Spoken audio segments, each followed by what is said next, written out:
Have you ever wondered what the next step would be for couples or individuals who aspire to be parents and was just informed they had no chance to conceive? They were informed that no matter what measures were taken, they could not produce a child on their own. This would be a tragic incident that would leave one feeling a sense of emptiness, a sense of longing to carry a child that would never be there. There are actually several alternatives for these victims, several options to decide and contemplate on what could be done so they could raise a child and call it their own. One of these options is called surrogacy, and it has impacted thousands of lives everywhere that have no hope. By giving this presentation, I would like to persuade you to believe in the positive effects of surrogacy can have in hopes that some of you would even consider surrogacy as an option. Most people are not informed of the general aspect of surrogacy and just how effective and scientifically fascinating it is.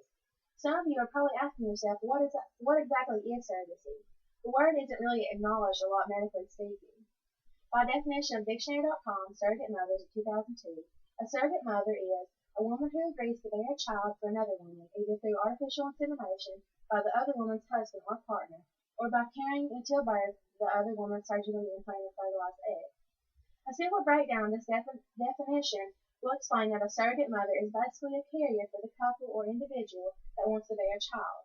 She is simply inseminated by either the father's sperm or the mother's embryo and is subjected to carrying and housing her body to the child for the proper 9-month term of pregnancy. There are two types of surrogacy that are practiced today, traditional and gestational. Each choice has its own specific requirement and information about it as follows. Traditional surrogacy is when the carrier is inseminated by the male of the couple that wants the child and is harbored in the carrier for the 9-month term of pregnancy. According to the web article Fertility Authority of 2008, traditional surrogacy can have two different inseminating options, intrauterine insemination or by in vitro fertilization insemination. Either one of these options depends solely on the projected parents or the individual and their primary surrogate caregiver. The other type of surrogacy is gestational. It is explained as the gestational carrier of the combined parent's embryo and of their sperm and egg, and is inseminated with that combination, bearing no genetic link to the child whatsoever.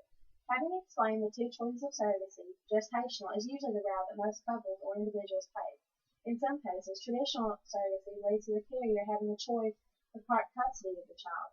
Since they do not bear partial genetic makeup, they are entitled to the decision. A lot of couples or individuals believe that this leaves too much stress and fear of having to share the child once it is born and not fully having it to themselves. Now that the basics of surrogacy are known, it makes one think of the scientific discovery of it and how it was brought up into the world of fertility. When was surrogacy discovered? Who could possibly think of such a meaningful and life-saving procedure and make it actually happen? The truth about surrogacy is that it actually has been around since the dawn of time.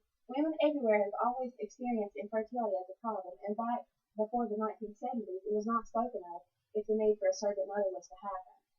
This means that ages ago, women still offered themselves to couples or individuals that was less fortunate than they are, and could not carry or conceive a child. Even though surrogacy was not as popular as today, it started to blossom in the late 90s. The online article Information on Surrogacy, The History of Surrogacy of 2008 explains the first legal case in regard to surrogacy.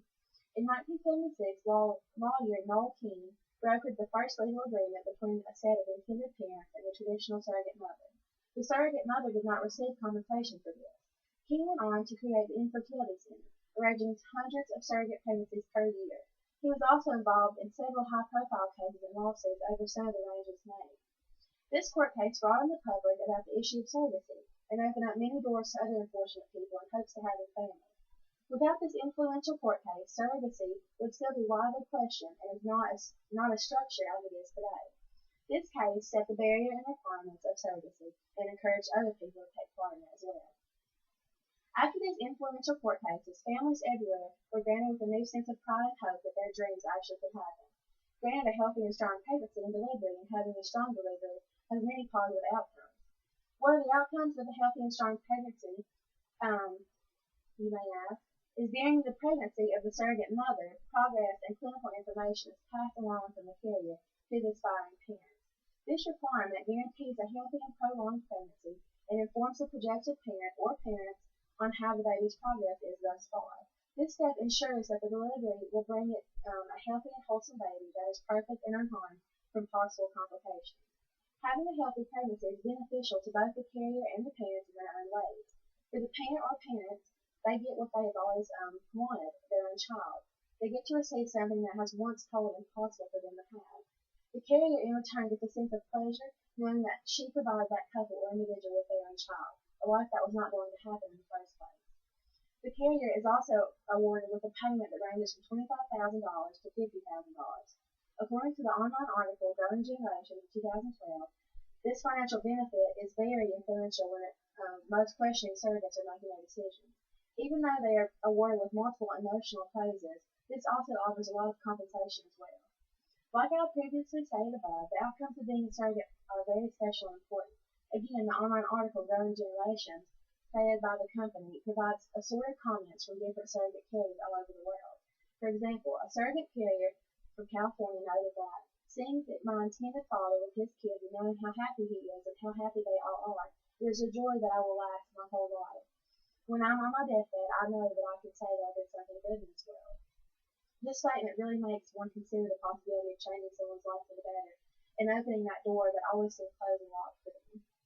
Now that I've explained the intricate details on the information and history regarding surrogacy, I hope that it made a huge impact on the decision and whether or not you are for the notion.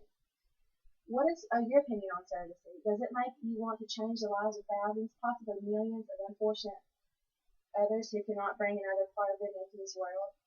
Ladies, think of the impact that you could have to those less fortunate, those who think that they have no hope of creating a family, of creating a little miracle.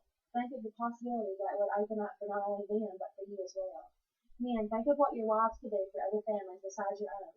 How would it feel if you and your significant other had no hope in establishing a family, a bloodline that runs so deep that it can't be described?